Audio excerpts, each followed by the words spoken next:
forcément motivé, je vous le dis aujourd'hui. Il y a eu une finale en 2002 où j'ai loupé un penalty. Et je disais un jour à Salif Diao, il est venu dans ma chambre pour me dire non, ça va passer, tout ça, t'inquiète pas. Je lui dis Salif, cette coupe-là, je le ramènerai. Voilà, que je sois joueur, que ce soit dirigeant, que je sois entraîneur, mais cette coupe-là, je l'amènerai au peuple sénégalais.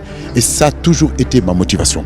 Alors, peu importe ce qu'on aurait pu dire, cette destination qui était d'amener cette coupe au Sénégal, il n'y a rien qui pouvait me déstabiliser dans ça. Il n'y aurait pas de critique, il n'y aurait pas de découragement. Voilà, c'était une affaire personnelle où je voulais coûte que coûte amener cette coupe-là au Sénégal. Et il y a le définition et Dineko. Maintenant que c'est fait, qu'est-ce qui va vous motiver pour la suite? Non, mais c'est juste pour t'expliquer que l'argent n'a jamais été ma motivation. Moi, quand je jouais, l'argent n'a jamais été ma motivation. Quand je suis entraîneur aujourd'hui, l'argent n'a jamais été ma motivation. Ma motivation, c'est ma passion. Ma motivation, c'est mon pays. C'est de rendre fier mon pays. C'est que le drapeau sénégalais flotte partout sur le continent africain. Et je ne suis pas le seul. D'autres dans d'autres domaines ici dans ce pays-là sont comme moi. Et je pense que les fils du pays aujourd'hui, c'est sur ça qu'on les attend. Voilà. C'est-à-dire là où ils sont, dans leur domaine où ils sont, c'est de faire en sorte d'être les meilleurs pour que justement le Sénégal aille de l'avant. Mais ce n'est pas un problème d'argent, ce n'est pas un problème pécuniaire. Non, non, non. C'est un problème surtout de patriotisme, c'est un problème aujourd'hui comme de drapeau, de nation, de voir son pays aller de l'avant.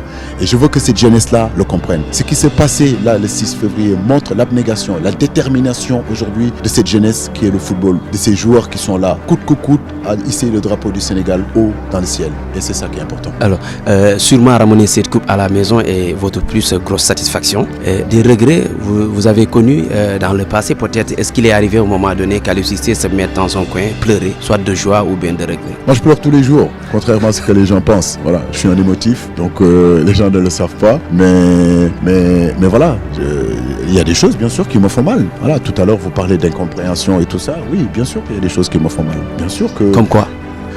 Qu'est-ce qui vous a fait le plus mal en fait durant votre magistère entre guillemets à la tête de l'équipe nationale? Non, ce qui m'a fait mal sur mon magistère, il n'y a pas une chose bien précise qui correspond. Je peux pas dire que ça m'a fait mal, ça m'a... Non. C'est que parfois c'est la vie qui est comme ça. Ouais.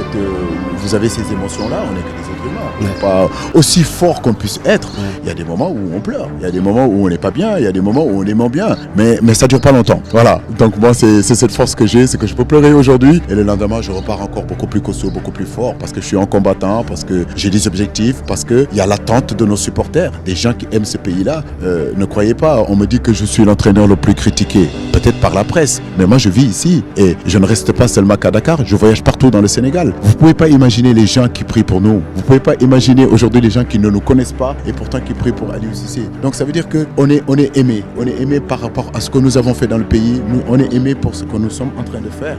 Et je ne me suis jamais senti seul en réalité. Après les incompréhensions, ça arrive. Sur peut-être une parole que j'ai pas bien dit ou bien une phrase que je n'ai pas bien sortie. Quelqu'un le capte et tout de suite il peut se dire que...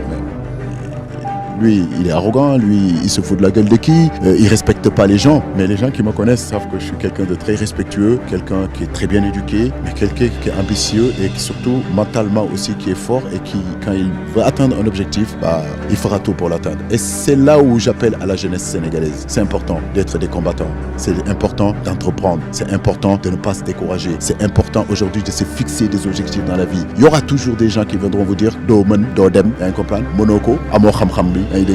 Justement, parmi ces gens-là, il y a eu... Il faut tout simplement que cette jeunesse prenne conscience, qu'elle soit une jeunesse consciente et une jeunesse combattante. Voilà. Parce que quand on est conscient, on est combattant. Quand on est combattant, on attend toujours nos buts. Et c'est cette nouvelle génération qu'on veut avoir. On veut avoir une génération qui combat, une nouvelle génération qui connaît des hauts, mais quand elle est en bas, elle aura cette faculté mentale à un moment donné de repartir vers de l'avant. Parce que la vie, c'est ça en réalité. On ne peut pas faire le nerf tous les jours. Par moment, il faut que mon akhari. Donc, mon akhari, c'est là où, à un moment donné aussi, il faut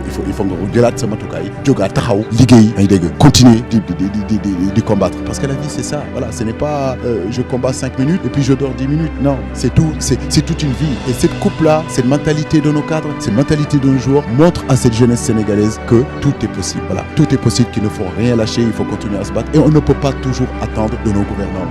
On ne peut pas toujours attendre.